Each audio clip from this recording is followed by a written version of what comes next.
1, 2, 3, 4. 1, 2, 3, 4. 1, 2, 3, 4. Não vai começar? Começou. Bom, estou iniciando a gravação, a gente dá início à nossa aula de Direito do Consumidor. Bom, como eu adiantei para vocês no início da aula, a gente vai tratar agora, tá, do capítulo 4, do capítulo 6, tá, do Código de Defesa do Consumidor, que trata da proteção contratual. Esse capítulo 4 ele é dividido em duas sessões. Tá? Aliás, minto, são 3 sessões. Tá? A primeira sessão traz as disposições gerais com relação à proteção contratual no Código de Defesa do Consumidor. A sessão segunda vai trazer aquelas cláusulas abusivas, então vai tratar dos artigos 51 a 53, e a seção terceira traz, no artigo 54, as disposições sobre o contrato de adesão. Tá? Então, esse é o primeiro ponto que a gente tem que identificar aqui. Bom, inicialmente, antes de a gente seguir adiante, tá? e começar a retomar as disposições gerais presentes na seção 1, né? Especialmente a partir da definição de quais são os princípios específicos da proteção contratual no CDC, tá? Eu preciso apontar uma coisa para vocês. Tá? As regras de proteção contratual previstas no Código de Defesa do Consumidor aplicam-se a todos os tipos de contrato de consumo. As regras de proteção contratual previstas no Código de Defesa do Consumidor, elas aplicam-se a todas as espécies de contrato de consumo. Eu pontuo isso por quê? Porque, em regra, a gente costuma identificar os contratos de consumo como aqueles contratos que a doutrina denomina, e a lei também, de contratos de adesão. Os contratos de adesão se caracterizam por ser aqueles tipos de contratos em que não existe a possibilidade do consumidor influir no conteúdo do contrato. Tá? Por quê? Porque ele traz cláusulas padronizadas, cláusulas que são estabelecidas unilateralmente pelo fornecedor ou por alguma autoridade administrativa regulamentar competente. Tá? Esse é o ponto aqui que a gente precisa salientar. Bom, grande parte, é fato, grande parte das relações de consumo são regidas por contratos de adesão. Tá? Mas a gente tem também, dentro do mercado de consumo, né, contratos paritários. O que são contratos paritários? Ora, contratos paritários são aqueles que ambas as partes podem influenciar na redação das cláusulas contratuais. Tá? Então, tanto no contrato paritário quanto no contrato por adesão, aplicam-se as regras de proteção contratual do CDC. Tá? Então, as regras de proteção contratual do CDC não se aplicam exclusivamente aos contratos de adesão, mas a todos aqueles contratos de consumo, tá? Ou todos aqueles contratos que envolvem algum tipo de relação de consumo, ou seja, uma relação em que seja presente um fornecedor ou um consumidor, tá? Um fornecedor e um consumidor na forma dos artigos 2º e 3º do CDC e que eu tenha um produto ou serviço, tá? A aquisição de um produto ou a prestação de um determinado serviço. Esse é o ponto principal. Esse é o ponto inicial que a gente tem que partir da nossa aula. Bom, como eu também já ressaltei para vocês várias vezes enquanto a gente conversava sobre direito do consumidor durante o semestre, tá? Eu volto a ressaltar aqui também. O Código de Defesa do Consumidor é, acima de tudo, um código principiológico. Tá? O legislador, quando ele foi analisar as normas que servem para regular uma determinada relação de consumo, ele optou por, ao lado de várias regras específicas, tá? Estabelecer alguns princípios que pudessem servir de orientação, tanto para o legislador e a administração estabelecerem políticas públicas para fortalecer ou melhorar as relações, a qualidade das relações de consumo, quanto também para ajudar o magistrado na aplicação da lei diante de casos concretos. No Código de Defesa do Consumidor, ele não parte de uma pretensão de que ele pode regular todas as situações possíveis em relações de consumo. Então, acaba que o legislador optou por usar princípios, né, para conduzir, tá, a atuação do magistrado, né, em várias espécies de situações que podem aparecer no decorrer do tempo, né, situações que inicialmente não tinham sido previstas pelo legislador. Tá? Então, é um código principiológico. Ele traz lá aqueles princípios gerais que a gente já viu lá no artigo 4º, né, lá nas primeiras aulas, mas traz também alguns princípios específicos. Dentre esses princípios específicos, talvez os mais importantes sejam esses que dizem respeito à proteção contratual, que são justamente as disposições gerais do CDC, tá? O primeiro princípio aqui, quando a gente vai falar em princípio de contrato de consumo, é o princípio do rompimento com a tradição privatista. Eu costumo dizer, eu entendo, na verdade, que esse princípio ele funciona muito mais como uma descrição de algo que aconteceu do que efetivamente um princípio, né? Algo que sirva de orientação para o juízo. Basicamente, esse princípio ele trata, tá? Ou ele conhece, ou ele parte, vamos dizer assim, do princípio, né? De que aquela tradição que orientou as relações privadas, tá? Até recentemente, tá? Que é aquela tradição privatista clássica, que botava a autonomia da vontade como dogma principal, tá, das relações contratuais, que estabelecia a ampla e restrita liberdade de contratar, tá, ela não tem mais aquela aplicação ou aquela preponderância, tá, que hoje que teria há alguns séculos atrás. Tá? A realidade mudou. Tá? O tipo de mercado que se apresenta para a gente quando a gente está tratando de relação de consumo não é mais aquele tipo de mercado, né, para qual foi pensado as disposições clássicas do Código Civil. Tá? Então a gente tem efetivamente, a partir do CDC, um rompimento, tá? Uma ruptura com a tradição anterior, tá? Das relações privadas, tá? Do direito civil, tá? Que colocava como dogma principal a autonomia da vontade, que tinha como pedra angular a liberdade de contratar. Tá? A partir disso, três constatações. Três constatações. A primeira é que há uma flexibilização a partir do Código de Defesa do Consumidor, tá? Da ideia do pacta sunt servanda. A ideia de que os contratos devem ser cumpridos, que os contratos têm efeitos vinculantes, têm força obrigatória. Tá? Não, o CDC, tá? Ele amplia as possibilidades de intervenção estatal nas relações privadas, tá? Permitindo que o Poder Judiciário modifique ou revise, tá, cláusulas contratuais, ainda que essas cláusulas contratuais tenham sido previstas em contratos paritários. Tá? Essa é a primeira coisa. Então, a gente tem a flexibilização do pacta sunt servanda. Tá?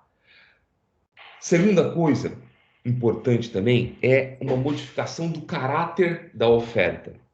A oferta no direito privado tradicional, ela servia como um mero convite, tá? Para que se contratasse, tá? No CDC não é assim. No CDC a gente tem lá a regra do artigo 30, que a gente já estudou em aulas anteriores, né? De que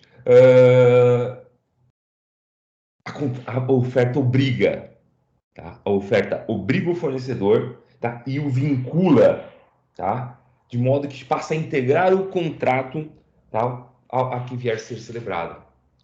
Então, a entrega não é mero convite, ela tem um efeito vinculante, ela é obrigatória.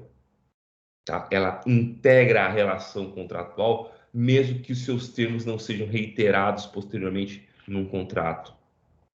Tá? Então, essa é a segunda ideia que a gente tem que ter aqui. Flexibilização dos efeitos vinculantes do contrato e a compreensão de que a oferta tem força vinculante. E, por fim, a ideia de que não há, mesmo naqueles contratos paritários, não há isonomia entre fornecedor e consumidor. O consumidor estará sempre, e esse é um pressuposto do que parte a legislação, tá? O consumidor estará sempre numa situação de vulnerabilidade técnica, jurídica e econômica em relação ao fornecedor. Não há, tá? Não há isonomia, não há igualdade entre as partes contratantes.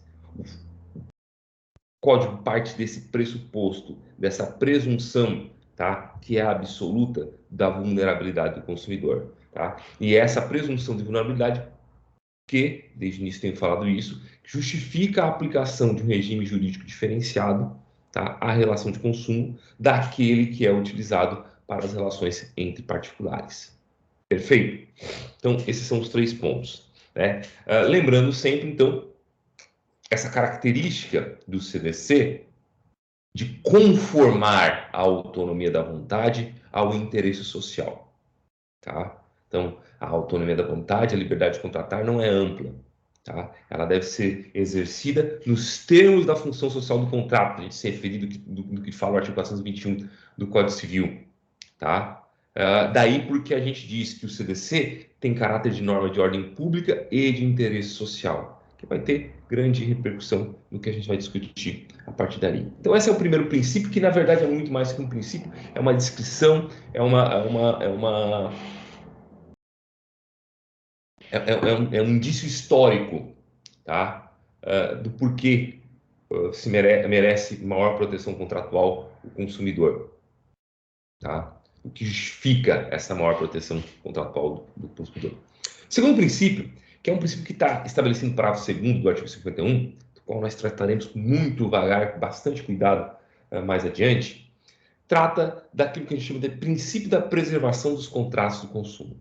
Veja só, o artigo 6º, inciso 5 do CDC, ele diz que é direito básico do consumidor a modificação ou revisão das cláusulas contratuais. Tá? Tem uma divisão, modificação e revisão, eu não vou voltar a essa distinção agora nesse momento. O que nos importa é que o artigo 6º, para inciso 5, ele permite, tá, que o Poder Judiciário e que o Estado intervenha nas relações privadas de consumo, tá, modificando as cláusulas contratuais, tá, ou revisando essas cláusulas contratuais sempre que houver uma prestação desproporcional ou uma onerosidade excessiva. Tá? Bom, essa modificação, essa revisão, ela tem que ser exercida de modo que, sempre que possível, não se invalide o contrato por inteiro. O artigo 51, caput, ele vai trazer lá nos 17 incisos dele, tá? Na verdade são 18, mas um foi revogado, tá? Nos 18 incisos dele, tá? Aquelas hipóteses em que a gente tem a nulidade absoluta de uma cláusula contratual por abusividade. Tá? Bom, a lei vai dizer lá no parágrafo 2º, olha, se o juiz se deparar com uma hipótese, tá, de cláusula abusiva, tá, ele não deve invalidar o contrato num primeiro momento. Ele deve tentar preservar a relação contratual, tá, afastando apenas aquelas cláusulas que sejam efetivamente abusivas.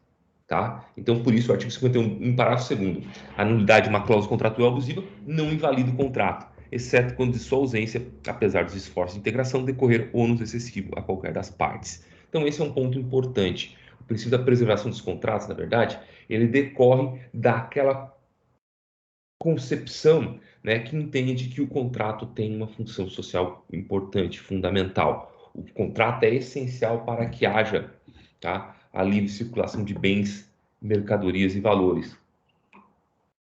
Ora, então, dentro do possível, sempre quando puder, o juiz deve preservar a relação contratual apenas e tão somente declarando a nulidade daquelas cláusulas que ele entender que são abusivas na forma do artigo 51, tá, do CDC. O terceiro princípio é o princípio da transparência contratual, que também é um princípio que a gente tem falado bastante, porque ele decorre de outro dever básico, um outro direito básico do consumidor, que é o direito à informação, tá? A informação transparente acerca das condições da contratação, acerca do tipo de produto contratado, produto ou serviço contratado. Então, o artigo 46 ele vai falar assim, ó, os contratos que regulam as relações de consumo não obrigarão os consumidores, ou seja, não terão força obrigatória, não terão força vinculante, se não lhes for dada a oportunidade de tomar conhecimento prévio de seu conteúdo, ou se os respectivos instrumentos forem redigidos de modo a dificultar a compreensão de seu sentido e alcance. Então, aqui duas situações importantes. Primeiro, eu tenho que oportunizar ao consumidor, tá, que ele tome conhecimento prévio do conteúdo do contrato. Tá? Ele precisa ter acesso efetivo e não apenas formal àquilo que o contrato dispõe. Tá? E mais ainda, o contrato deve ser redigido de forma que facilite a compreensão, tá, dos seus termos, tá, para o contratante, para o consumidor, né? Não por outra razão, o parágrafo 2º, o parágrafo 3º, desculpa, do artigo 54, quando ele vai falar na forma como deve se revestir o contrato de adesão, estabelece o seguinte: os contratos de adesão escritos serão redigidos em termos claros e com caracteres extensivos e legíveis, cujo tamanho da fonte não será inferior ao corpo 12, de modo a facilitar sua compreensão pelo consumidor. Então, vejam só, essa exigência aqui é fundamental. Então, eu não posso ter contratos de consumo que sejam redigidos de uma forma, com uma linguagem técnica, jurídica, excessivamente exagerada, tá? Com muitos termos técnicos que podem afastar a compreensão do consumidor, tá? Deve haver sempre transparência nos termos do contrato, tá? Transparência nos termos do contrato. Tá? Essa transparência também vai estar lá prevista no artigo 54, parágrafo 4º. Tá? Já estou adiantando aqui o que a gente trata no artigo 54, mas de qualquer forma é importante. Olha o que diz no parágrafo 4º. As cláusulas que implicarem limitação de direito do consumidor deverão ser redigidas com destaque, permitindo sua imediata e fácil compreensão. Então, sempre quando a lei permitir que o consumidor abra mão de algum direito, limite algum direito previsto no código, tá? Nem sempre isso acontece, tá? Essa limitação, ao ser incorporada ao contrato de consumo, especificamente aqui do adesão, ela deve ser destacada do restante do contrato, para que o consumidor tenha ideia, tenha noção de que ele está de fato abrindo mão de um direito que a lei lhe concede. Tá? Isso nada mais é então do que manifestação desse princípio da transparência contratual. Um outro princípio, oh meu Deus, sempre essa coisa. O outro princípio é o princípio da interpretação mais favorável ao consumidor. Esse princípio está previsto no artigo 47 do CDC, que diz assim, ó, as cláusulas contratuais serão interpretadas da maneira mais favorável ao consumidor. Tá? Então, as cláusulas contratuais serão interpretadas de maneira mais favorável ao consumidor. Então, o juiz, o magistrado, no momento de fazer a interpretação de uma cláusula contratual, tá? Ele deve sempre adotar aquela interpretação que melhor atenda aos interesses do consumidor, que é a parte vulnerável na relação de consumo. Vejam que existe uma possibilidade de interpretação mais favorável também, previsto no artigo 423 do Código Civil. Tá? O artigo 423 caput diz o seguinte: quando houver no contrato de adesão cláusulas ambíguas ou contraditórias, dever-se-á adotar a interpretação mais favorável ao aderente. Então, quando houver no contrato de adesão cláusulas ambíguas ou contraditórias, dever-se-á adotar a interpretação mais favorável ao aderente. Esse é o texto do 423 do Código Civil. Vejam que é bastante diferente, tá? Do texto do artigo 47 do CDC. Por quê? Porque as hipóteses de o juiz adotar uma interpretação mais favorável, tá? A partir do CDC são muito maiores do que no Código Civil. Porque, vejam só, no Código Civil, tá, a interpretação mais favorável se restringe àquelas situações em que eu estiver diante de um contrato de adesão. Um contrato onde uma das partes não tem a liberdade de discutir os termos da contratação. Tá? Então, essa é a primeira característica. Já, como eu falei para vocês, a interpretação mais favorável do artigo 47, ela se aplica a todo e qualquer contrato que regule relação de consumo, tá? Seja ele de adesão ou não, tá? Seja ele de adesão ou não. Então, esse é o primeiro ponto que a gente tem que fazer. Contratos paritários, nos contratos paritários que envolvam relação de consumo, a gente ainda assim vai ter a interpretação mais favorável ao consumidor. E a outra diferença bastante evidente também, na comparação do artigo 47 do CDC com o artigo 423, é o fato de que a interpretação mais favorável do Código Civil é aquela, tá, que se adota quando eu estiver diante de cláusulas ambíguas ou contraditórias. Tá? Então tem que haver ambiguidade, contradição entre os termos da cláusula para admitir que o juiz possa se utilizar do princípio da interpretação mais favorável, tá, ao aderente. No caso do CDC, não. No caso do CDC, independentemente de existirem ambiguidade ou contradição, o juiz deverá adotar a interpretação mais favorável ao consumidor. Deverá, não é um poder, tá? É um dever, tá?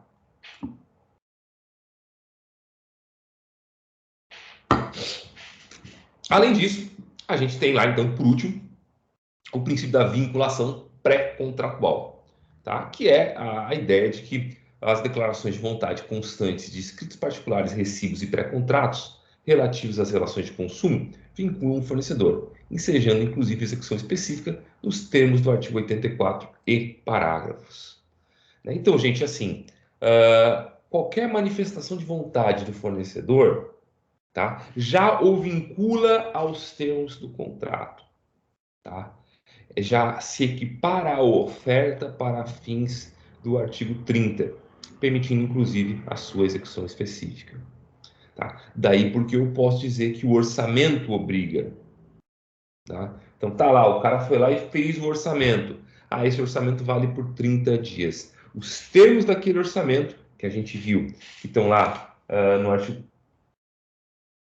40 do CDC, tá? Eles passam a integrar o contrato. Tá? E são, inclusive, passíveis de execução específica na forma dos artigos 35 e artigo 84 do CDC. Tá? Então, essa é a primeira parte da nossa aula, é a parte que trata dos princípios das relações contratuais. Tá? Agora, a gente vai passar a analisar alguns contratos de consumo específicos. Quais? Bom, primeiro, o contrato de adesão, que a gente já mais ou menos começou a conversar em alguns pontos. Segundo, um contrato que prevê compras fora do estabelecimento comercial. Terceiro, desculpa, o contrato de outorga de crédito ou financiamento. Quinto, o contrato de compra e venda parcelado no CDC. E sexto, contratos de consórcio também no CDC. Tá? Finalizada essa parte aqui, a gente vai passar a estudar as hipóteses de cláusulas abusivas previstas no artigo 51, tá? Que vai ser o nosso segundo material. Então, vamos começar com a ideia de contrato de adesão. O conceito de contrato de adesão está bem explicitado no artigo 54, tá? Então, o artigo 54 diz assim, ó, contrato de adesão é aquele cujas cláusulas tenham sido aprovadas pela autoridade competente naquelas espécies de serviços, tá? Ou produtos, tá? Que são regulados por autoridades reguladoras, como, por exemplo, os contratos de plano de saúde, né, que são contratos que obedecem a regras gerais, geralmente regras que já estão previstas a partir de regulamentação da Agência Nacional de Saúde Suplementar. Ou então, aquelas estabelecidas unilateralmente pelo fornecedor de produto ou serviço, sem que o consumidor possa discutir ou modificar substancialmente seu conteúdo. Então, eu tenho aqui dois tipos de contrato de adesão: aquele em que as cláusulas foram aprovadas pela autoridade competente, a autoridade reguladora, ou então aqueles cujas cláusulas não tenham sido aprovadas pela autoridade competente, mas tenham sido estabelecidas unilateralmente pelo fornecedor. Tá? Bom, a primeira característica, a mais importante das características do contrato de adesão é o fato de que o consumidor não pode discutir ou modificar substancialmente o conteúdo desse contrato. Volto. O consumidor não pode discutir ou modificar substancialmente o conteúdo desse contrato. Os termos desse contrato são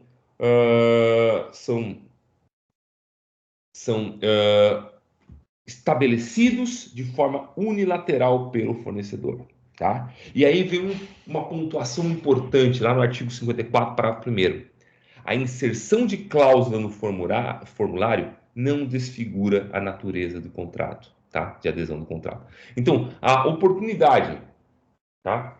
do aderente, então, no consumidor, inserir algum tipo de cláusula na forma do contrato, tá? Por si só não desfigura a natureza de adesão. Por quê? Porque o que importa é que ele possa discutir ou modificar substancialmente o conteúdo do contrato. Se ele não pode discutir ou modificar substancialmente o conteúdo do contrato, mas ainda pode acrescentar uma cláusula, modificar um prazo de pagamento, por exemplo, isso não vai descaracterizar o fato de que não há, tá? Ou de que há um contrato de adesão, tá? Então, essa é a primeira situação.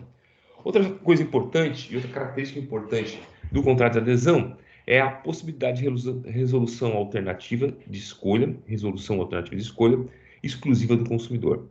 Está lá no parágrafo 4º, parágrafo 2º, tá? Do artigo, do artigo 54.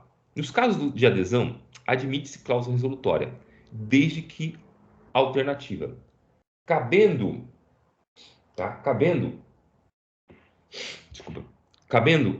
escolha ao consumidor, ressalvando-se disposto no parágrafo 2º do artigo anterior. Esqueçam essa segunda parte que não é tão interessante para a gente nesse momento. Depois a gente pode voltar a tratar dela.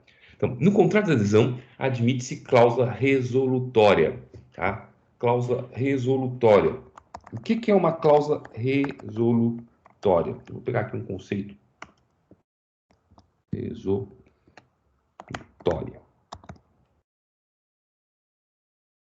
Tá aqui nosso amigo.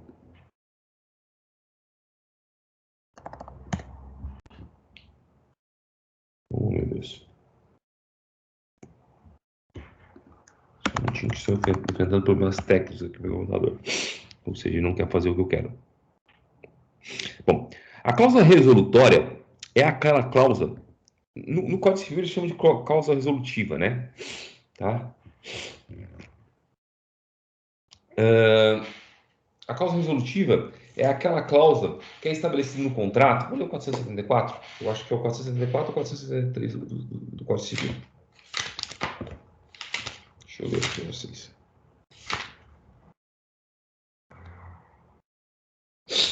Então, a cláusula resolutiva expressa opera de pleno direito. A tácita depende de interpretação judicial. Então, a cláusula resolutiva é o quê? É aquela cláusula que permite o desfazimento do negócio jurídico, tá? Caso haja inadimplemento, tá? Então, a cláusula resolutiva é aquela que permite, então, o desfazimento da relação jurídica por conta, tá, do descumprimento da obrigação, do seu inadimplemento. Bom, o que diz o Código de Defesa do Consumidor, então, nesse artigo? Nesse artigo... Oh, meu Deus. Nesse parágrafo terceiro... Não, parágrafo... Me perdi aqui. Só um minutinho, gente. Estou vendo aqui. Cadê? Tá? Então, o que prevê o parágrafo terceiro, parágrafo segundo do artigo 54? Tá? Ele diz que pode haver cláusula resolutiva, ou seja, aquela que permite a dissolução do negócio jurídico, caso haja inadimplemento, desde que essa seja uma alternativa posta à escolha do consumidor. Ou seja, resolver o contrato, tá? Ou exigir o seu cumprimento. Tá? Então, no contrato de adesão, a alternativa de exigir o cumprimento do contrato ou resolvê-lo, rescindi-lo, tá? É uma escolha que é posta sempre e exclusivamente a serviço do consumidor. Tá? O fornecedor não tem esse direito de resolução alternativa, porque ele não tem escolha. Tá? Por fim, não é por fim. Outra característica essencial que eu já tratei também, tá? É aquela que exige que o contrato de adesão, para que seja válido, tá? Para que não seja considerado nulo, tá? Seja redigido em termos claros e com caracteres ostensivos e legíveis, cujo tamanho de fonte não será inferior a corpo 12, de modo a facilitar a sua compreensão pelo consumidor.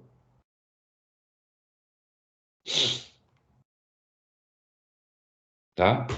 E também o parágrafo 4º, inciso 54, né, que diz lá, então, que aquelas cláusulas que implicarem limitação de direito do consumidor deverão ser redigidas com destaque, permitindo sua imediata e fácil compreensão.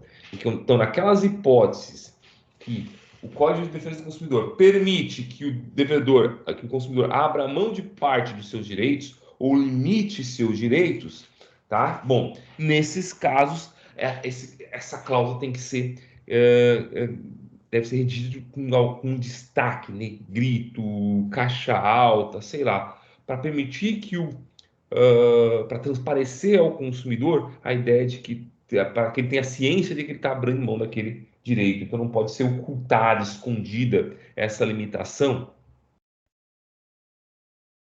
tá? Dentro do conjunto do restante das cláusulas do contrato de adesão, tá? O artigo 49, ele trata aquelas hipóteses, tá, de compras realizadas, de contratos de consumo, então, realizados fora do estabelecimento comercial, tá? Então, diz o artigo 49, o consumidor pode desistir do contrato no prazo de 7 dias a contar de sua assinatura ou do ato de recebimento do produto ou serviço, sempre que a contratação de fornecimento de produtos ou serviços ocorrer fora do estabelecimento comercial, especialmente por telefone ou a domicílio. Então, existe para o caso de compras, tá, ou contratações realizadas fora do estabelecimento comercial, o consumidor ele tem um prazo de reflexão, para usar a linguagem do próprio código, ele tem um direito de arrependimento, tá, de 7 dias. É um prazo decadencial. Então, ele tem 7 dias para se convencer ou para mudar de ideia, né, acerca da realização da compra. Esse prazo de 7 dias, como diz aqui, ele se dá a partir da assinatura do contrato ou do recebimento do produto e serviço. Tá? Exercendo esse direito dentro desse prazo, e volta a falar prazo decadencial, após o prazo de 7 dias ele perde esse direito, então exercido esse direito dentro desse prazo de 7 dias, todos os valores que eventualmente tinham sido pagos ao consumidor, tá, deverão ser devolvidos de imediato, tá, e atualizados ao fornecedor, ao consumidor, desculpa. Essa regra do artigo 49, ela foi flexibilizada recentemente pela Lei 14.010, tá? Que estabeleceu as regras gerais, né, que vigoram durante o período de pandemia, tá? Então, deixa eu mostrar aqui para vocês, tá? O artigo 8º da Lei 14.010, tá? Ele estabeleceu que até o dia 30 de outubro de 2020 fica suspensa a aplicação do artigo 49 do Código de Defesa do Consumidor na hipótese de entrega domiciliar, delivery de produtos perecíveis ou de consumo imediato e de medicamentos. Então, o direito de arrependimento, tá, sofreu, vamos dizer assim, uma limitação transitória, tá, durante o período da pandemia, por força da Lei 14.010, tá? Mas atualmente já está vigorando normalmente a disposição do artigo 49, tá? Lembrando só então que durante o período da promulgação da lei, que foi em junho, salvo engano, não, em setembro, tá? E até outubro de 2020, tá? A gente teve uma limitação a suspensão, né, do direito previsto no artigo 49 do CDC. Tá? Bom, e aí, geralmente esse dispositivo do CDC, ele é invocado também pelo consumidor indignado, tá? No caso de compras realizadas dentro do estabelecimento comercial. Isso é um equívoco, tá? Isso precisa ficar pontuado. O direito de arrependimento, o prazo de reflexão, tá? Ele só se aplica se a contratação ocorrer fora do estabelecimento comercial. Se não houver, ou se a contratação for realizada no estabelecimento comercial, o consumidor não tem direito de arrependimento. Ele está obrigado a ficar com o produto, salvo naquelas hipóteses em que o comerciante anuncia a possibilidade de troca. Tá? Mas daí é uma convenção do fornecedor, uma convenção do comerciante. Uma convenção, obviamente, que se ele faz, se ele lança, o obriga. Tá? Agora, se o comerciante não faz nenhum tipo de manifestação, isso é importante agora nessa época de Natal, porque sempre aparece reportagem no Jornal do Almoço, né, de alguém falando sobre isso. Se o comerciante não oferece o direito de troca, tá, ao consumidor, o consumidor não tem direito de troca. tá? Desde que a compra tenha sido realizada no interior, dentro do estabelecimento comercial, tá? Beleza? Isso se justifica, obviamente, pelo fato de que na compra realizada no estabelecimento comercial, né, existe uma ponderação maior por parte do consumidor do que aquela realizada online, e existe uma possibilidade do consumidor da adequação, né, ou não daquele produto ou serviço às suas necessidades, né? Então ele tem um período maior para refletir, diferente daquele período, né, diferente daquilo que acontece quando a compra ela é feita online, por exemplo, né, fora do estabelecimento comercial. O artigo 52 ele trata dos contratos de outorga de crédito e financiamento. Tá? Então, aqui uma coisa importante: contratos de outorga de crédito mútuo, né? Os contratos de mútuo, então, contratos bancários. Lembrando que o CDC, que o STF, desculpa, já entendeu que é plenamente constitucional a aplicação do Código de Defesa do Consumidor às instituições financeiras. Tá? Tem uma ADI que eu não lembro agora no momento, mas que inclusive já está em materiais anteriores nossos, tá? Em que o STF reconhece que CDC é aplicável às relações de consumo e às instituições financeiras. Tá? Bom, o artigo 52 do CDC ele se dirige especificamente a esses contratos que têm por objetivo o fornecimento de produtos ou serviços que envolvam crédito ou financiamento. Né? Diz o artigo 52 caput. No fornecimento de produtos ou serviços que envolva de produtos ou serviços que envolva a outorga de crédito ou concessão de financiamento ao consumidor, o fornecedor deverá, entre outros requisitos, informá-lo prévia e adequadamente sobre 1. Preço do produto ou serviço em moeda corrente nacional. 2.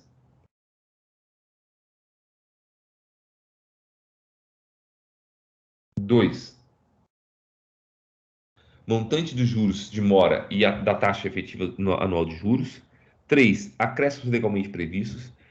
4. Número de periodicidade das prestações. 5. Soma total a pagar com e sem financiamento. Então, esses dados devem necessariamente estar presentes, até por força do princípio da transparência contratual, que a gente viu adiante, né, devem estar devidamente constantes do instrumento contratual, tá?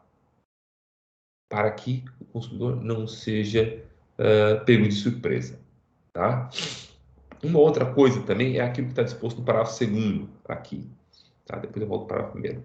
É assegurar ao consumidor a liquidação antecipada do débito, total ou parcialmente, mediante redução proporcional dos juros e demais acréscimos. Então, eu tenho o direito de exigir, tá, a liquidação antecipada do débito, né, com a consequente redução proporcional de juros e demais acréscimos. Então, se eu quiser pagar adiantadamente, tá, o débito, as parcelas vincendas, eu tenho o direito de pagá-las, né, e também tenho direito que seja abatido os juros e demais acréscimos decorrentes desse pagamento antecipado. Tá? Esse ponto, eu acho que todo mundo que já financiou um carro ou ouviu falar de financiamento de carro aí sabe da aplicabilidade desse dispositivo.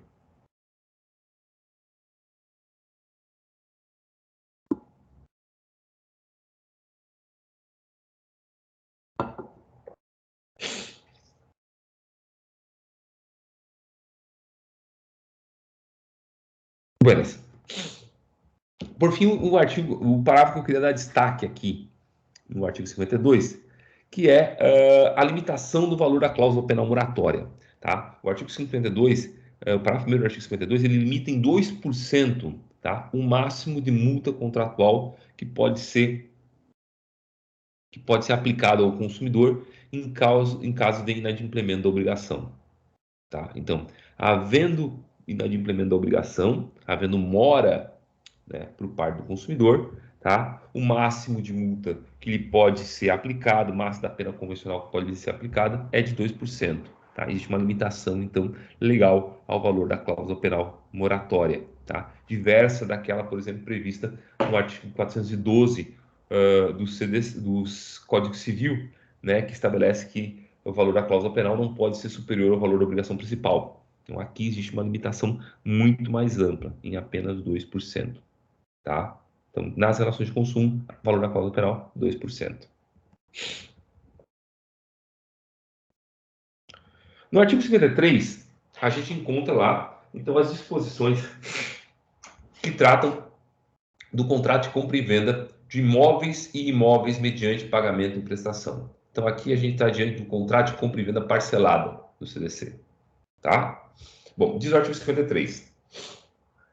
Os contratos de compra e venda de imóveis ou imóveis mediante pagamento de prestações, bem como nas alienações fiduciárias em garantia, consideram-se nulas de pleno direito as cláusulas que estabeleçam a perda total das prestações pagas em benefício do credor, que, em razão do inadimplemento, pleitear a resolução do contrato e a retomada do produto alienado. Então, vejam só, tá? Havendo inadimplemento por parte do devedor, então do consumidor, o fornecedor poderá, né, requerer a resolução do contrato e a retomada do produto alienado, tá?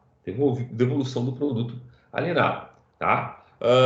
E toda cláusula contratual que implicar, tá, na perda total das prestações pagas até aquele momento vai ser considerada nula, tá? Vai ser considerada nula.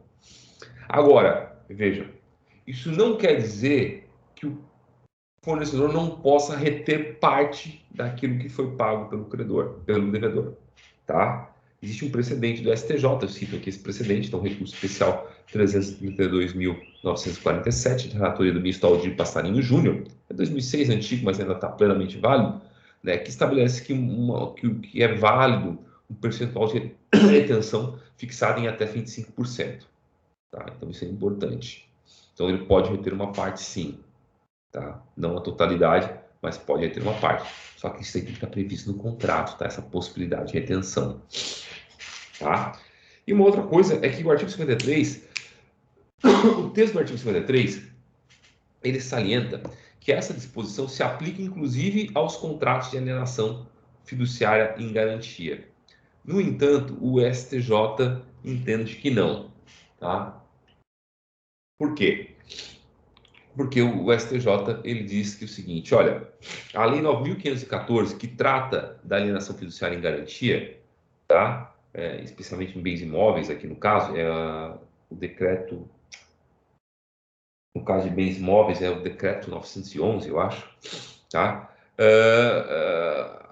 O STJ entende que não se aplica a regra do artigo 53, por quê? Porque a Lei 9.514, além de ser lei especial, é também lei posterior ao Código de Defesa do Defesa do Consumidor.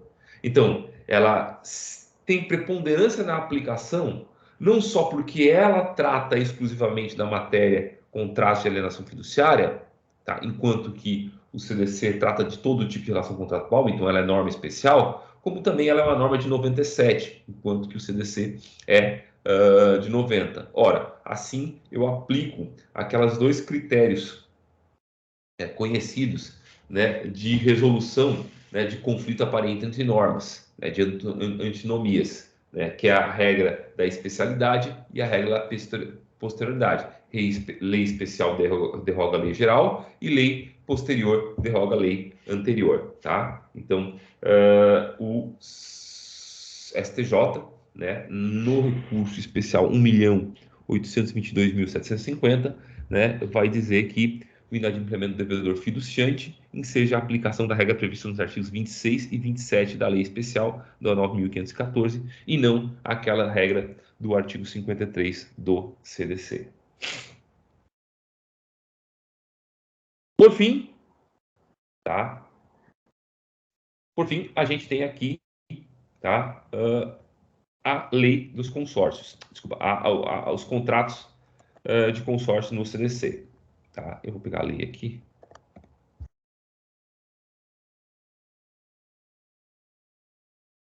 Bom, para a gente entender essa disposição do artigo 53, não, 53 não, desculpa, 53 parágrafo 2º, exatamente, tá? A gente primeiro tem que entender o que é um contrato de consórcio. A previsão do que é um contrato para o consórcio, tá? Está no artigo 2º da Lei 11.795, que é de 2008, tá? 2008, tá? Diz lá, ó, Consórcio é a reunião de pessoas naturais e jurídicas em grupo, com prazo de duração e número de cotas previamente determinados, promovida por administradores de consórcio com a finalidade de propiciar aos seus integrantes, de forma isonômica, a aquisição de bens ou serviços por meio de autofinanciamento. Então, consórcio é a reunião de pessoas naturais e jurídicas em um grupo, tá? Com prazo de duração e número de cotas previamente determinados, promovida por administrador de consórcio com a finalidade de propiciar aos seus integrantes, de forma isonômica, a aquisição de bens e serviços por meio de autofinanciamento. Então,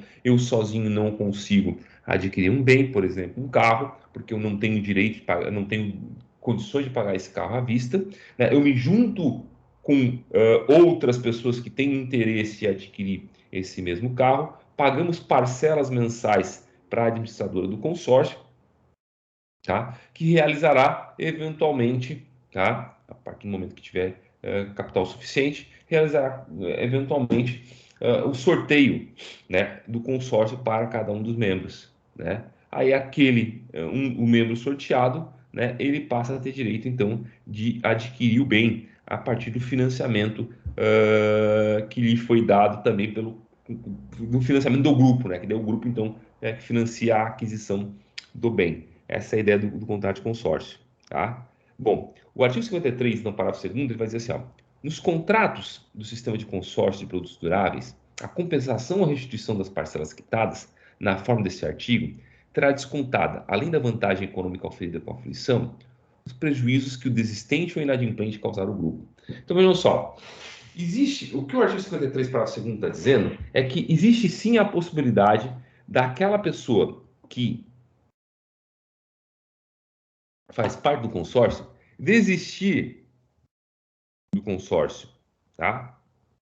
Ou, mesmo não desistindo, mas sendo inadimplente, tá? Exigir sempre o quê? A restituição ou compensação daquilo que pagou, tá? Então, o artigo 53, parágrafo 2º está dizendo, ó, se você pagou o que você pagou, tá? Para o grupo de consórcio, tá? Você pode pedir a restituição.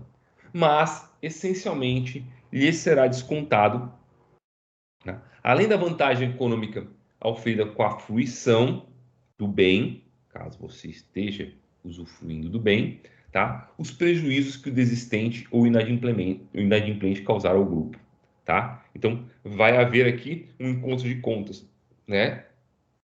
Bom, agora, esse prejuízo, ele é pela desistência ou inadimplemento, ele é um prejuízo que pode ser pressuposto, pode ser presumido, ou deve haver demonstração efetiva do prejuízo? Bom, o STJ já afirmou o entendimento, aqui o recurso especial 871.421, tá? De que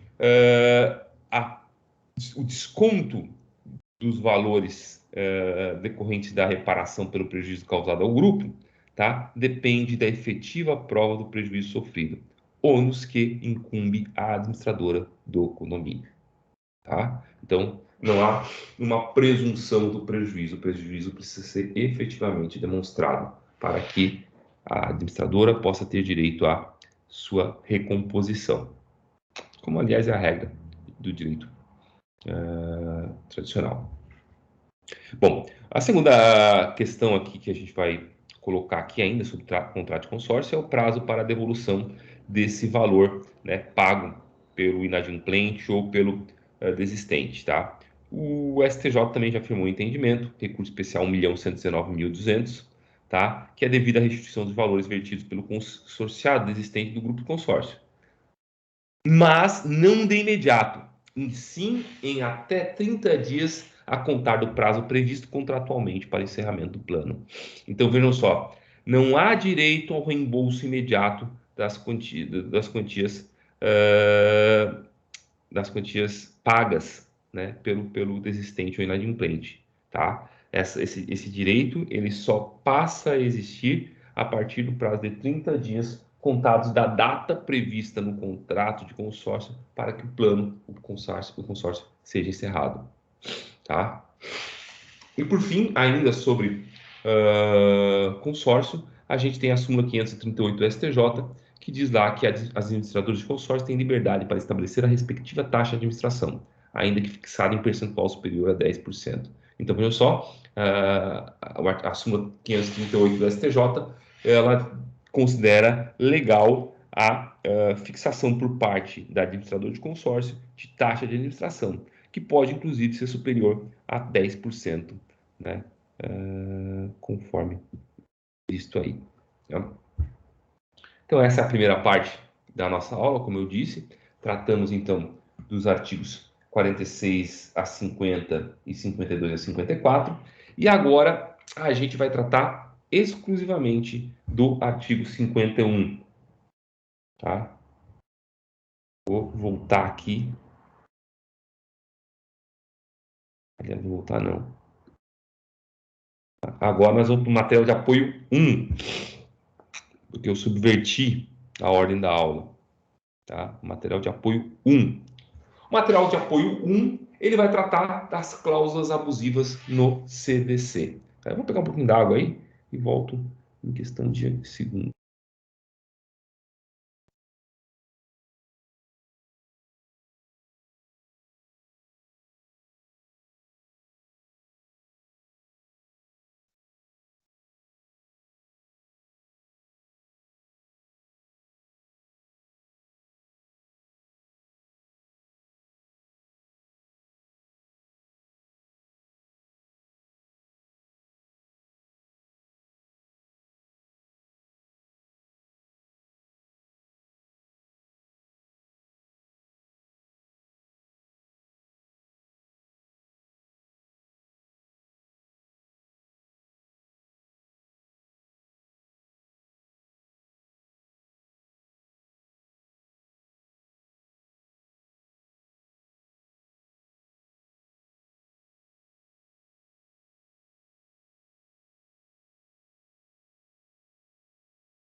Bom, gente, então continuando, né? Agora vamos continuar tratando da proteção contratual no CDC, né? Mas agora para tratar das cláusulas abusivas, aquelas cláusulas que estão previstas no artigo 51 do CDC e são nulas de pleno direito, tá? Vamos lá, vamos começar aqui.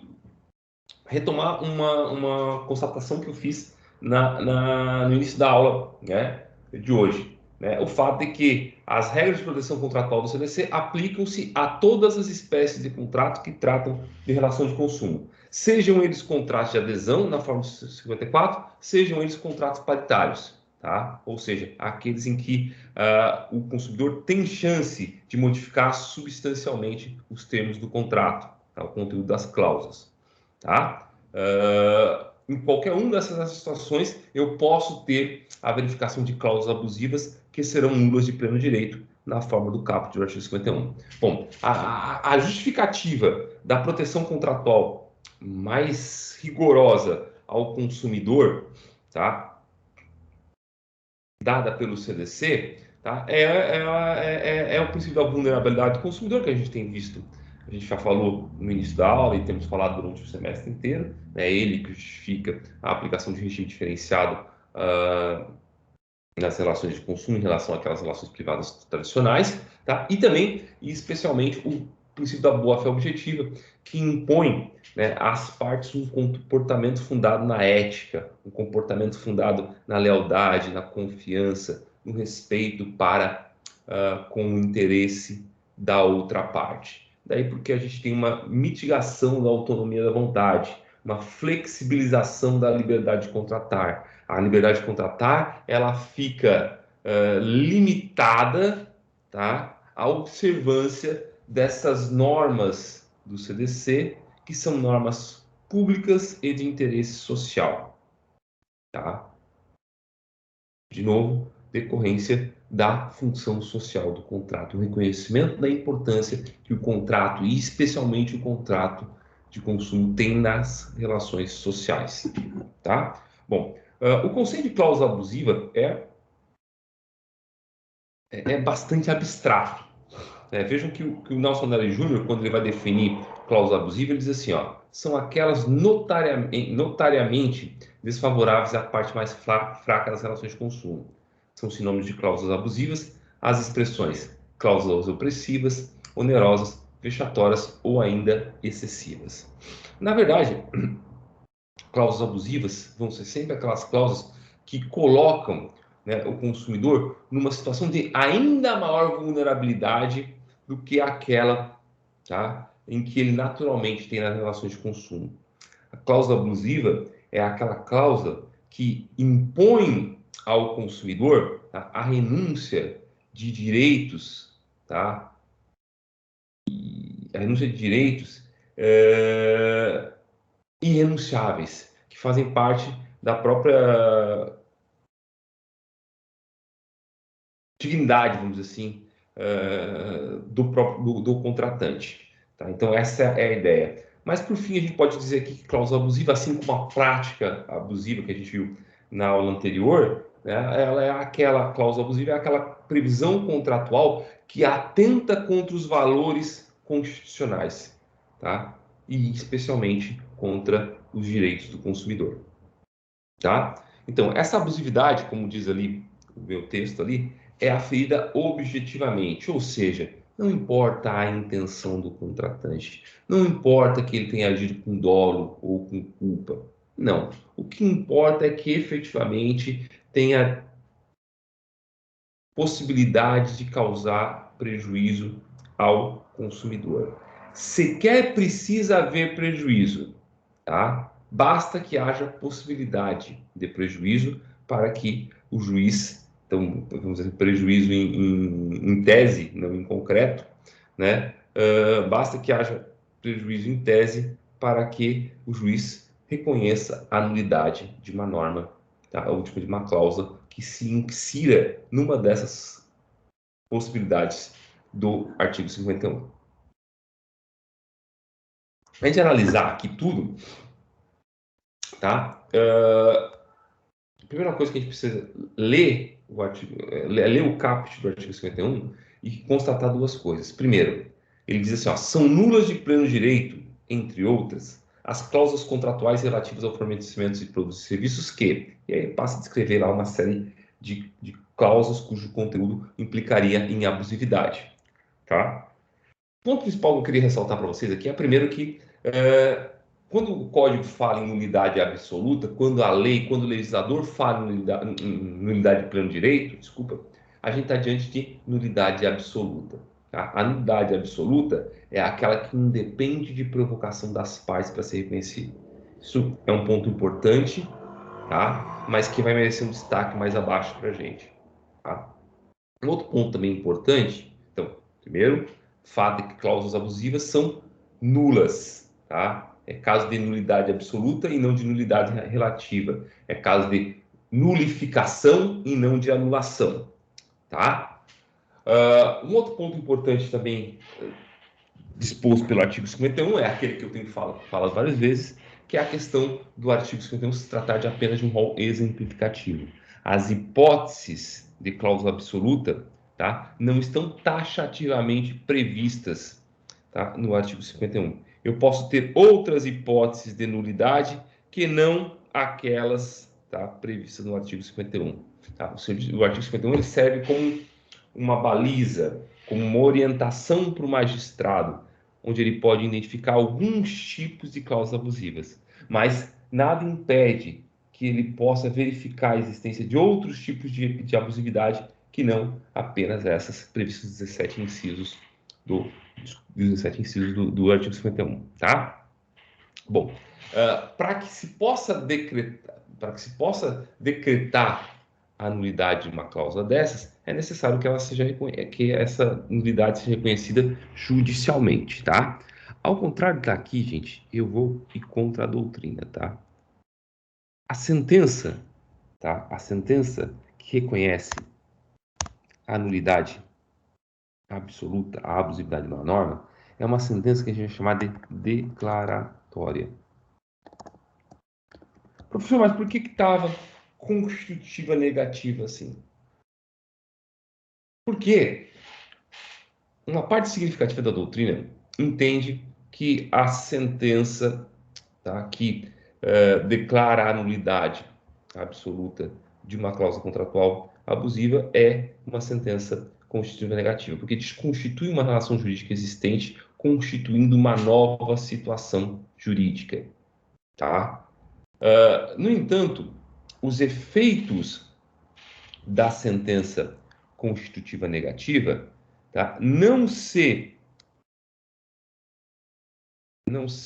coadunam, tá, com aqueles efeitos que se esperam da decretação da nulidade absoluta de uma cláusula abusiva. Tá? Por quê? Porque, isso a doutrina é unânime, a nulidade a declaração da abusividade de uma cláusula leva à sua nulidade absoluta com efeitos ex tunc. Ou seja, todos os eventuais efeitos produzidos por aquela cláusula contratual, tá, deixam de existir a partir do momento em que há a declaração da nulidade, a decretação da nulidade. Daí porque eu entendo, em desacordo com grande parte da doutrina, confesso, tá, que a natureza da sentença é declaratória, tá, com eficácia ex tunc, retroativa. O juiz apenas reconhece aquilo que é e sempre foi nulo e que não poderia ter produzido efeitos.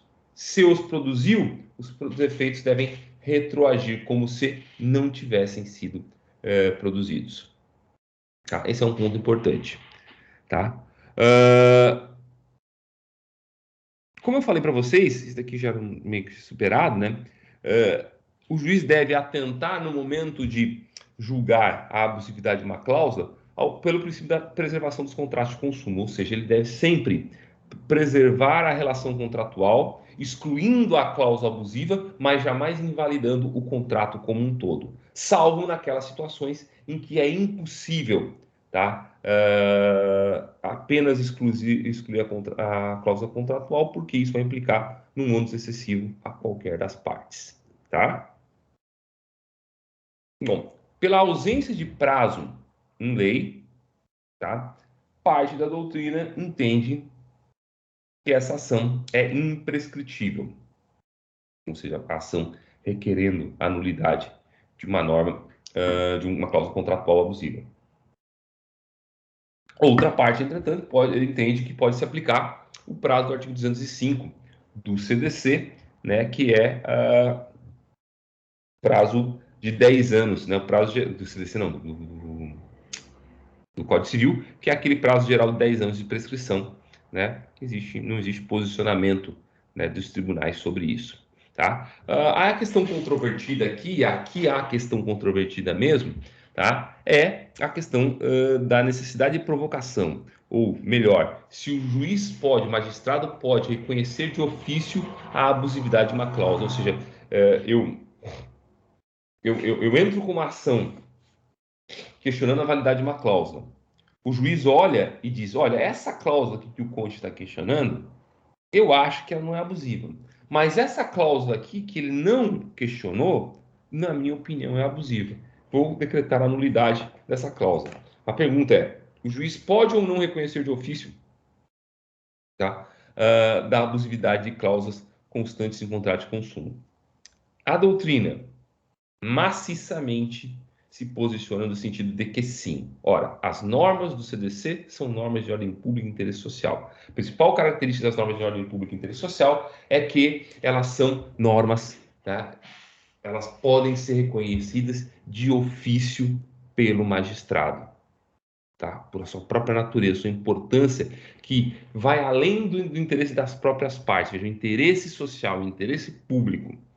Tá? Daí porque a gente vai encontrar, por exemplo, o Leonardo Bessa, que vai dizer o seguinte: o reconhecimento da abusividade e consequente declaração da nulidade das cláusulas inseridas em contrato de consumo podem e devem ser reconhecidas de ofício, ex officio, pelo magistrado. Trata-se, portanto, de exceção à regra de que o juiz decidirá a lide dos limites em que foi proposta, que era o artigo 128 do CPC e hoje é o artigo 141. Tá? Então, que diz assim: o juiz decidirá o mérito nos limites propostos pelas partes, sendo-lhe vedado conhecer de questões não suscitadas a cujo respeito a lei exige iniciativa das partes. Aqui não, né? Segundo a doutrina, por se tratar de norma de ordem pública e interesse social, dispensa a provocação. O juiz pode reconhecer de ofício. A jurisprudência, no entanto, especificamente a jurisprudência do STJ, ela vai, no entanto, em sentido contrário, tá? Principalmente no que trata de contratos bancários. A súmula 381 é explícita. Nos contratos bancários é vedado ao julgador conhecer de ofício a abusividade das cláusulas. Então, quando a gente estiver diante de contratos bancários, e especificamente contratos bancários, tá, o STJ entende que, tá, deve haver provocação das partes. Professor, por que essa distinção no que tange aos contratos bancários? Isso a gente pode dizer que talvez seja uma espécie de reação do Poder Judiciário à excessiva proposição de ações revisionais no final dos anos 90 e anos 2000, né, em que as partes simplesmente entravam com ação, a parte simplesmente entrava com ação revisional, alegando a abusividade das cláusulas contratuais, mas sequer se dando ao trabalho de indicar quais cláusulas que ele entendia, que eles especificando quais cláusulas entendiam que eram abusivas. E aí deixava por conta do juiz, e competia ao juiz escolher lá, né, as cláusulas que ele entendia que eram abusivas ou não. Ou seja, jogava para o magistrado, né, no final das contas, a tarefa de identificar de onde é que estava o problema no contrato. Né? E aí, então, por esse excesso de demanda, e por conta disso, acabou facilitando muito a tarefa do advogado, vamos ser sinceros aqui, e o que gerou um excesso de demandas nesse sentido. A reação do sistema, então, foi afastar a possibilidade do juiz reconhecer de ofício, tá, a abusividade de cláusulas contratuais em contratos bancários. Tá? Bom, quem é que pode propor essa ação? A legislação ativa, então, a legislação ad causam, tá, ativa para essa ação, é obviamente do consumidor, né, é do consumidor, mas ele também tem a possibilidade de uma legitimação extraordinária na forma do artigo 51, parágrafo 4º. É facultado a qualquer consumidor ou entidade que o represente requerer ao Ministério Público que ajuize a competente ação para ser declarada nulidade de cláusula contratual que contraria o disposto nesse código ou de qualquer forma que de qualquer forma não assegure o justo equilíbrio entre direitos e obrigações das partes, tá? Então, existe a legitimação ordinária, que é aquela em que o próprio consumidor pode promover a ação requerendo a nulidade da cláusula, né? Ou então o Ministério Público, tá, possui legitimidade extraordinária representando os consumidores e entidades de representação de consumidores, tá, em ações coletivas. Bom, agora então eu vou passar a tratar do rol exemplificativo das 17 condutas previstas, ou 17 hipóteses, exemplos de cláusulas abusivas previstas no CDC. Primeiro, é abusiva a cláusula que impossibilita, exonera ou atenua a responsabilidade do consumidor.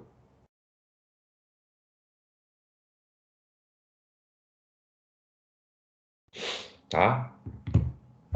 Ou, desculpa, do fornecedor, do fornecedor, consumidor não, responsável do fornecedor por vício de qualquer natureza dos produtos e serviços que ou impliquem renúncia ou disposição de direitos. São nulas as cláusulas que impossibilitam, exoneram ou atenuam a responsabilidade do fornecedor por vício de qualquer natureza do produto ou serviço. Bom, isso a gente mais ou menos já tinha estudado. Por quê? Porque os artigos 24 e 25, eles dizem o seguinte: Ó, a garantia legal de adequação do produto ou serviço independe de termo expresso, tá? Vedada a exoneração contratual do fornecedor. Então a gente viu lá, tá, que existe uma garantia legal para que o fornecedor, aliás, para que o consumidor, tá, possa efetuar, né, a troca do seu produto, tá? Para reclamar, vamos dizer assim, o vício aparente ou de fácil constatação, né, quando se trata de produto ou serviço não durável ou produto ou serviço durável, na forma do artigo 26, tá? Bom, esse artigo está dizendo que, sim, eu não posso renunciar a esse prazo, tá? A mesma coisa, o artigo 25, tá? Que veda a estipulação de cláusula que impossibilita, exonera ou atenua a obrigação de indenizar. Vejam, o artigo 6º, inciso 6, ele diz que é direito básico do fornecedor, do consumidor, desculpa, a efetiva prevenção e reparação do dano patrimonial, moral, individual, coletivo e difuso. Então, uma cláusula contratual que afaste a responsabilidade do fornecedor, limite a responsabilidade do fornecedor ou implique em renúncia, tá, de direito do fornecedor, ela é nula de pleno direito, ela é abusiva. E aí eu trago o exemplo aqui, né, clássico, daquelas plaquinhas, né, que são colocadas em estabelecimentos comerciais, em estacionamentos de estabelecimentos comerciais, dizendo que o estabelecimento não se responsabiliza pelos furtos de objetos no interior do veículo ou danos causados ao veículo durante o período do estacionamento, tá? Bom, o STJ entende que essa responsabilidade é do estabelecimento comercial, porque ele recebe pagamento indireto por esse serviço, tá? E ele não pode afastar de si isso, e essa plaquinha ela serve como se fosse uma cláusula contratual nas relações de consumo, né? E então ele não pode afastar de si essa responsabilidade, tá? É a súmula 130 da STJ. A empresa responde perante o cliente pela reparação do dano ou furto de veículo ocorridos em seu estacionamento, tá? A segunda parte do inciso primeiro traz aquela possibilidade em que a gente tem uma mitigação, tá, da indenização. Então, diz assim, ó, nas relações de consumo entre fornecedor e consumidor, pessoa jurídica, a indenização poderá ser limitada em situações justificáveis. Então, aqui eu posso ter uma mitigação do dever de indenizar, desde que, tá, eu esteja diante de um consumidor, pessoa jurídica, e que haja uma situação justificada, tá, para a limitação dessa indenização, tá?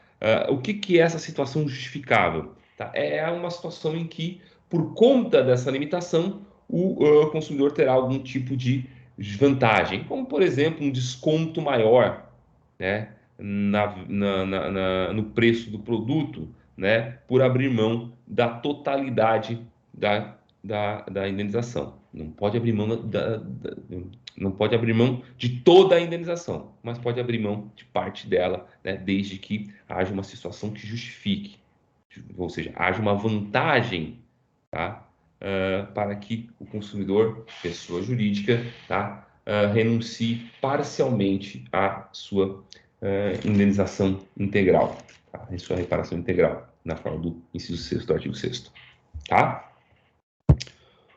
O inciso segundo vai dizer assim, ó, tá? É nula de pleno direito, então é cláusula abusiva, aquela que subtrai ao consumidor a opção de reembolso da quantia já paga, nos casos previstos neste código. Ou no Código Civil, no Código de Defesa do Consumidor, a gente vai ter uma série de disposições, tá, que permitem ou que dão ao consumidor o direito a reembolso, tá? Como, por exemplo, lá no artigo 18, tá? Não sendo o vício sanado no prazo de máximo de 30 dias, pode o consumidor exigir, alternativamente à sua escolha, a substituição do produto, a restituição imediata da quantia paga ou o abatimento proporcional do preço.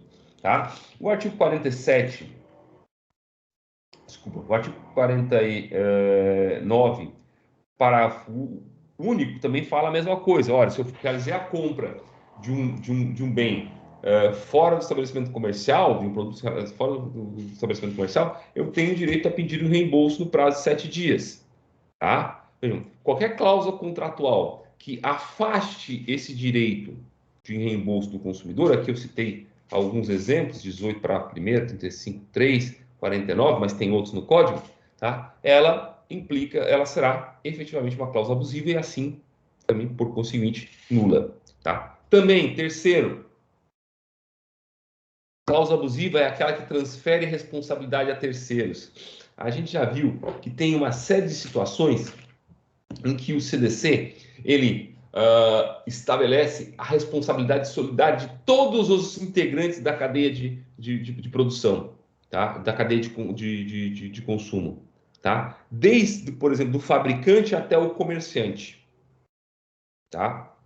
Bom, nesses casos, tá? Se houver uma cláusula contratual que afaste a responsabilidade de um desses integrantes, ainda que a lei diga que todos são solidariamente responsáveis, essa cláusula contratual vai ser nula de pleno direito, vai ser abusiva. Agora, isso não quer dizer que o CDC não admita, tá, que o fornecedor complemente a sua responsabilidade com um terceiro, tá? Como é o caso da contratação de uma empresa de seguro. Tá? Há a possibilidade, sim, mas daí vejam só, não é o caso de afastar a responsabilidade de alguém, mas sim de integrar um terceiro a essa cadeia de responsabilização, no caso seguro. A gente vê essa possibilidade a partir da leitura do artigo 101, inciso 1º, né, que admite que o segurador seja chamado ao processo, tá? Nas ações que visam responsabilizar a responsabilidade do fornecedor. Tá? Então, não posso me exonerar da responsabilidade, transferir para terceiro a minha responsabilidade, mas posso chamar um terceiro para complementar a minha responsabilidade, como é o caso da seguradora. Tá? O inciso 4, ele vai trazer uma disposição bem geral, bem genérica, uma cláusula aberta mesmo do CDC, que é essa cláusula que fala que é abusiva a cláusula que estabelece obrigação iníqua, abusiva, redundante, né? Que coloque o consumidor em desvantagem exagerada ou seja incompatível com a boa-fé ou a equidade. Vejam que a gente está trabalhando aqui com conceitos indeterminados, né, que deixam uma margem de aplicação discricionária para o juiz, para que ele possa interpretar diante do caso concreto, né, o que seria uma obrigação iníqua, uma obrigação abusiva, uma obrigação incompatível com a boa-fé ou com a equidade. Tá? No entanto, ele dá uma conformação um pouco melhor para aquilo que seria uma desvantagem exagerada. Por quê? Porque o parágrafo 1º do artigo 51, ele traz algumas hipóteses, tá, do que seriam desvantagens exageradas. Então, primeiro, presume-se exagerada, entre outros casos, a vantagem que ofende aos princípios fundamentais do sistema jurídico a que pertence. Então, uma vantagem que implique em discriminação, tá? E veja, uma cláusula contratual, tá? Uma cláusula contratual que viola o direito de não discriminação, tá? Ela é essencialmente uma cláusula contratual abusiva na forma do inciso 4 do artigo 51. A mesma coisa, a cláusula que restringe direitos ou obrigações fundamentais inerentes à natureza do contrato, de tal modo a ameaçar seu objeto ou o equilíbrio contratual. Aquela cláusula também que ela restringe de tal modo os direitos e deveres, tá, previstos no contrato, que ela implica não só no desequilíbrio da relação contratual, como inclusive na possibilidade de não cumprimento do contrato. Tá? Ela será considerada, então, uma desvantagem exagerada. E por último, né, aquela que se mostra excessivamente onerosa para o consumidor, considerando-se a natureza do contrato e o conteúdo do contrato, o interesse das partes e as outras circunstâncias peculiares do caso. Tá? Todas essas situações, provavelmente, elas exigem a análise em concreto, tá, do contrato, da relação jurídica, para verificar se de fato há ou não desvantagem exagerada. Eu trouxe aqui, a título de exemplo, algumas situações em que o STJ reconheceu a abusividade de cláusulas contratuais constantes de plano de saúde. Tá? Então, eu vou citar aqui, por exemplo, ó, e tentar trazer um exemplo bom.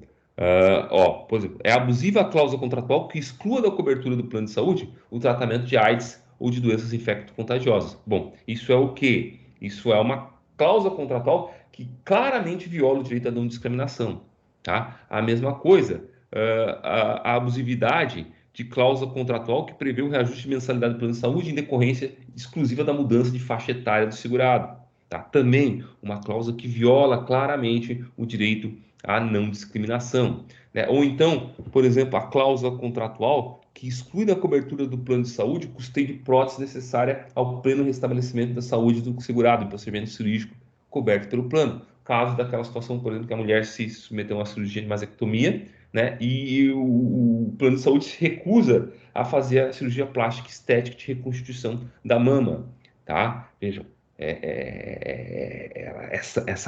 essa cláusula, tá? Ela restringe, tá? Ela restringe direito, obrigação fundamental inerente à natureza do próprio contrato, tá? Ou então aqui a mais, talvez mais fecha com essa da súmula 320, 302 do STJ, é a abusiva cláusula contratual de plano de saúde que limita no tempo a internação hospitalar do segurado.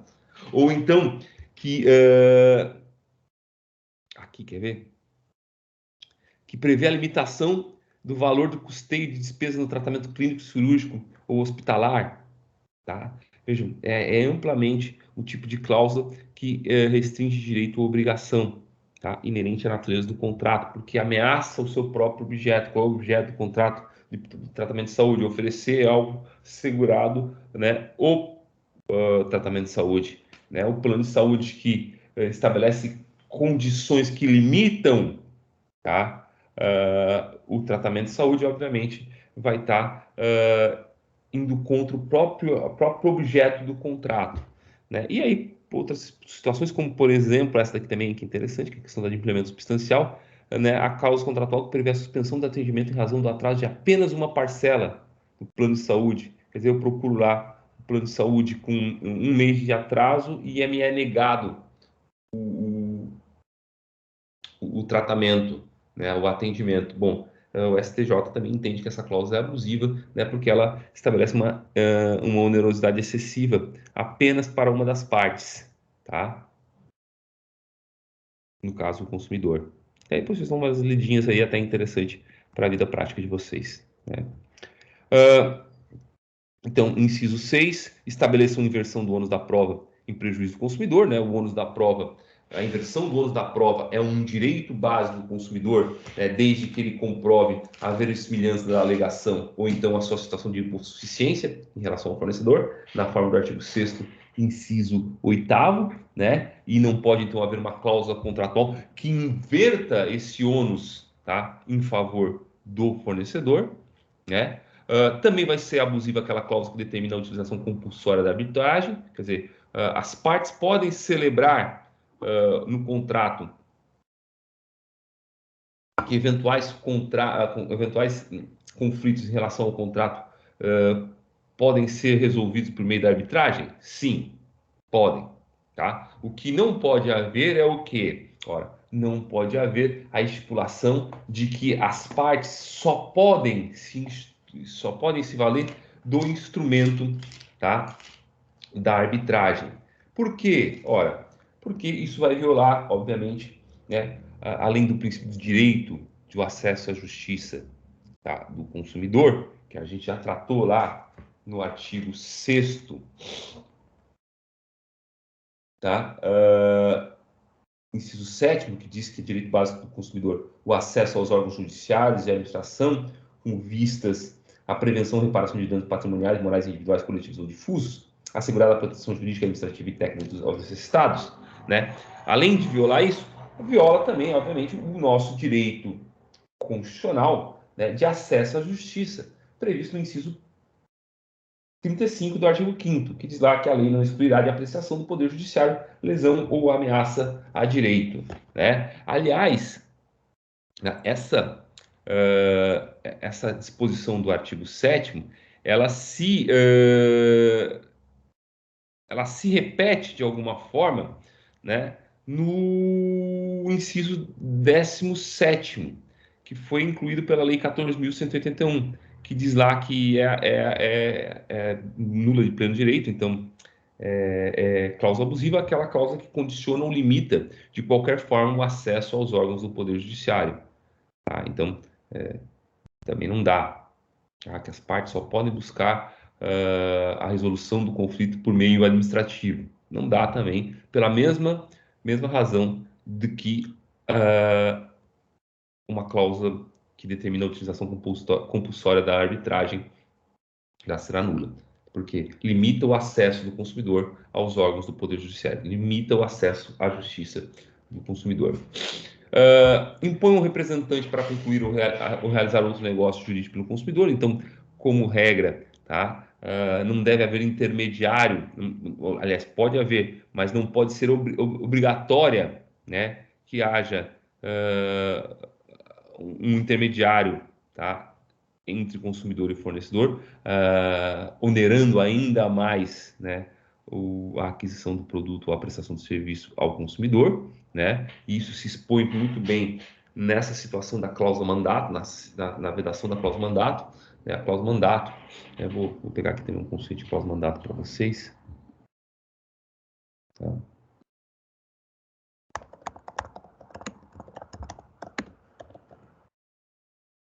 Tá? Cadê aqui?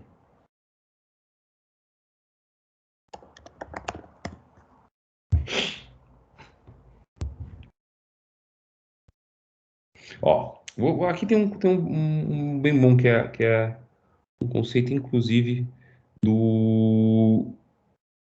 bem atinente ao exemplo que a gente vai usar assim.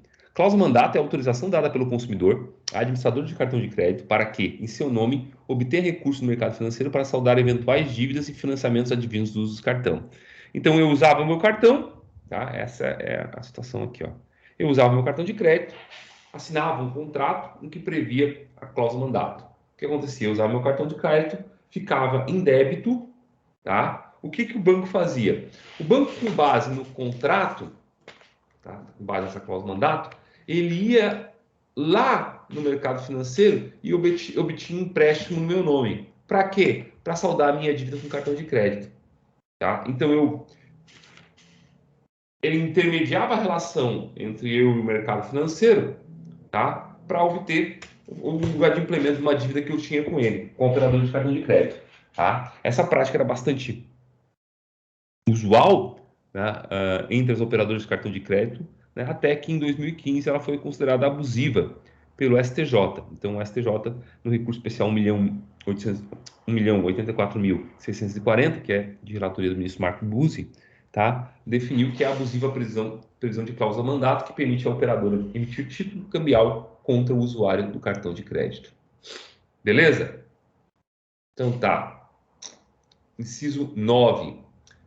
É abusiva a cláusula que deixa ao fornecedor a opção de concluir ou não o contrato, embora obrigando o consumidor.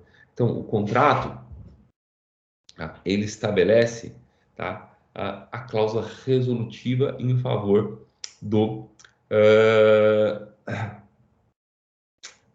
fornecedor, tá? Mas não faz, tá, em relação ao consumidor. Tá? Aqui a gente vai encarar aqui o 9 e o 11 como mais ou menos a manifestação da mesma ideia. Tá? Aliás, a gente pode dizer assim, ó, que os incisos 9, 10 e 11, tá? Eles estabelecem obrigações unilaterais. A nulidade aqui decorre do fato de que ela estabelece obrigações unilaterais para uma das partes, sem conferir o mesmo direito à outra. Tá? Então, veja só. Deixa lá a opção de concluir ou não um contrato. Tá? Mas o consumidor está obrigado. Então, a empresa, o fornecedor tem direito a arrependimento. O consumidor não tem. Tá? Ou então, o fornecedor tem direito a variar, tá, unilateralmente o preço. Tá? O consumidor não tem. Tá? Ou então, o fornecedor tem a possibilidade de resolver o contrato. Tá? O consumidor não tem. Tá? Nessas três situações, vai haver abusividade, porque há um direito previsto para uma das partes que não é conferido à outra. Tá? E a mesma ideia pode chegar aqui também no inciso 12, né, que vai ser abusiva, aquela cláusula que obriga o consumidor a ressarcir os custos de cobrança de sua obrigação, sem que igual direito seja conferido contra o fornecedor. Tá? Então, beleza. Diz lá que em caso de implemento, né, o consumidor arcará integralmente com as custas da cobrança, com os custos de cobrança, mas não confere esse direito ao consumidor, tá? Ou seja, em caso de inadimplemento por parte do fornecedor, será o consumidor que responderá pelas custas dessa cobrança. Veja, não pode, tá? Porque eu crio obrigação apenas para uma das partes, tá? E aí tem uma questão específica dos honorários advocatícios em cobrança extrajudicial. E aqui um ponto importante. O STJ, ele entende que é plenamente válido, eu não trouxe aqui o número precedente, mas o STJ entende que é plenamente válido, tá, a cobrança a previsão, né, em cláusula contratual, de honorários advocatícios em cobrança extrajudicial, tá? Até porque existe previsão expressa, tá, dessa cobrança no Código Civil, nos artigos 389 e 395. 404 também, tá? Beleza. Mas essa cobrança de honorários judiciais, honorários advocatícios, desculpa, extrajudiciais, depende de expressa previsão contratual, tá?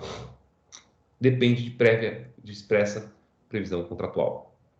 Não havendo previsão contratual, por óbvio, não deverá haver cobrança de honorários advocatícios na fase de cobrança extrajudicial.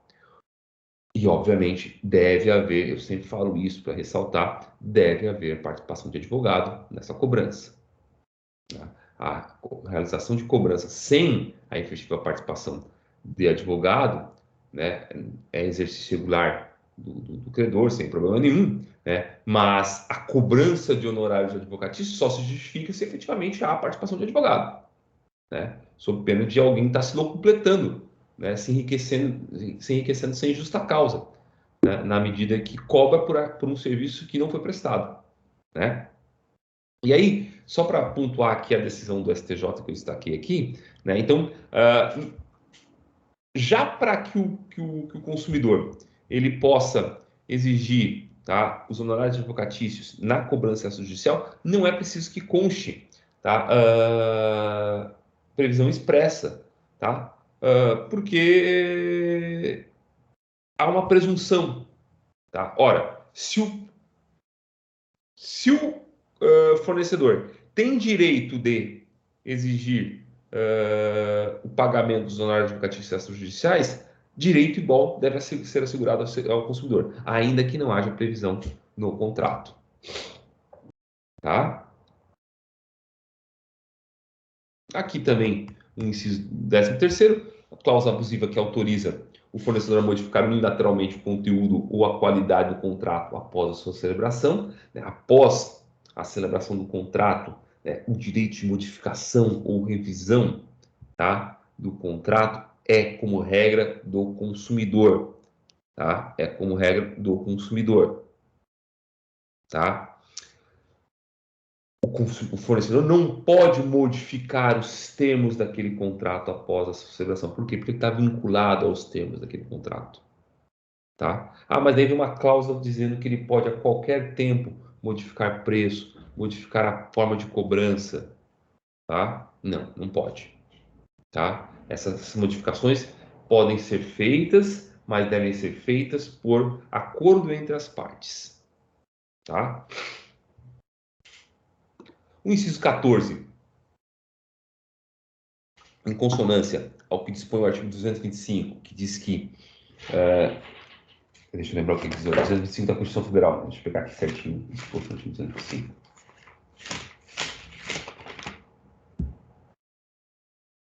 Tá, que todos têm direito ao meio... Oh, meu Deus. O artigo 225 da Constituição Federal diz assim, todos têm direito ao meio ambiente ecologicamente equilibrado, bem de uso comum do povo e essencial à sadia qualidade de vida, impondo-se ao poder público e à coletividade o dever de defendê-lo e preservá-lo para presentes e futuras gerações. Então, veja só, a Constituição Federal tem como um valor essencial, como um dos seus valores essenciais, a preservação do meio ambiente, tá? Porque é um direito transindividual, é um direito que pertence não apenas às gerações presentes, mas também às gerações futuras. Então, existe uma imposição de que o Estado, tá, atue fortemente na proteção do meio ambiente e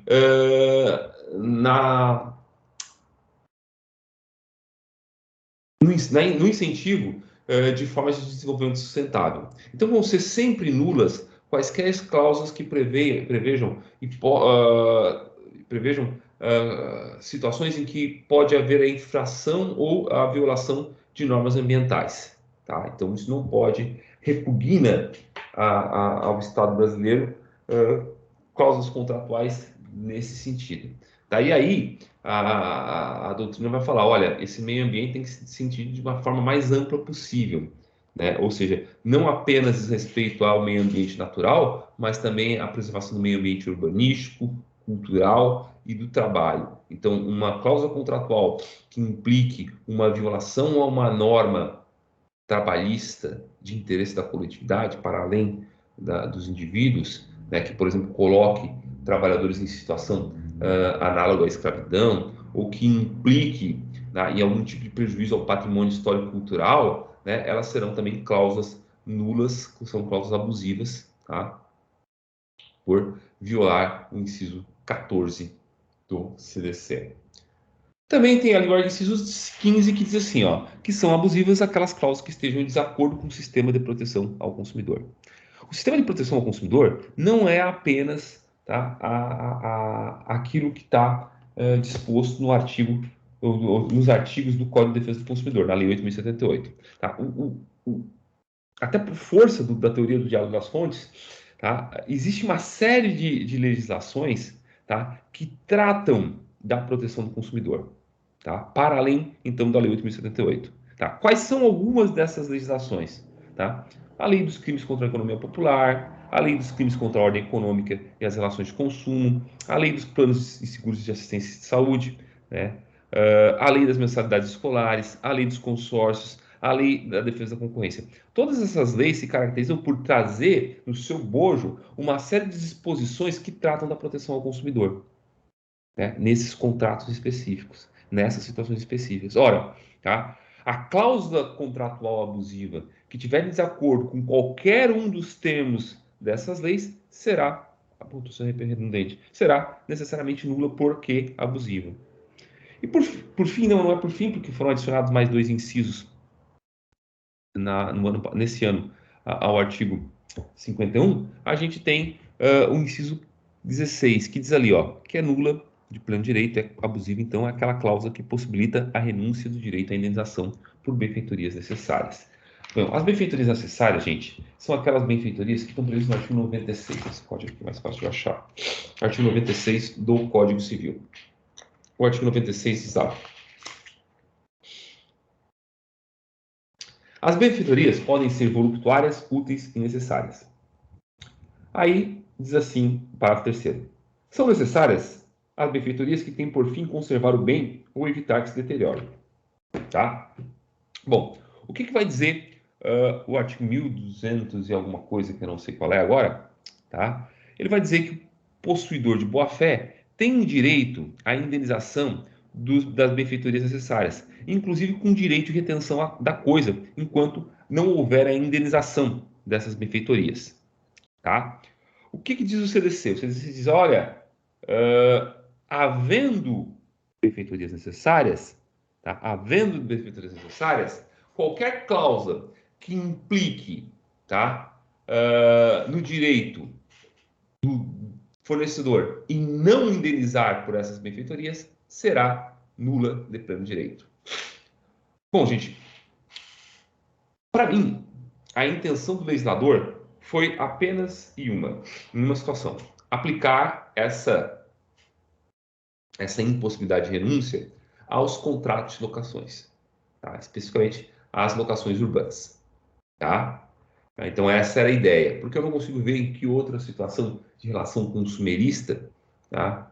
Bom, talvez na aquisição de um imóvel A compra e venda de imóvel também poderia ser isso. Bom, então vamos lá. Na questão de imóvel, eu tenho direito à indenização das benfeitorias que eu realizei para a conservação daquela coisa, quando, por exemplo, a rescisão do contrato, devolução do dinheiro e devolução do imóvel. Tenho direito às benfeitorias necessárias, tá? No entanto, talvez a forma de aplicação mais comum que pudesse pensar esse dispositivo fosse nas locações urbanas, tá? Ocorre que em 91, tá? Ou seja, mais ou menos um ano depois da promulgação do Código de Defesa do Consumidor, tá? A lei de locações foi promulgada também. E ela prevê a possibilidade, sim, de renúncia do direito à indenização das benfeitorias necessárias, tá? Desde que disposta no contrato, de forma expressa no contrato. Está lá no artigo 35, Lei 8.245. Salvo expressa disposição contratual em contrário, as benfeitorias necessárias introduzidas pelo locatário, ainda que não autorizadas pelo locador, bem como as úteis, desde que autorizadas, serão indenizadas e permitem o exercício do direito de retenção. Então vejam só, o que acontece? Tá? O STJ, pelos mesmos critérios que ele entendeu que se aplicava.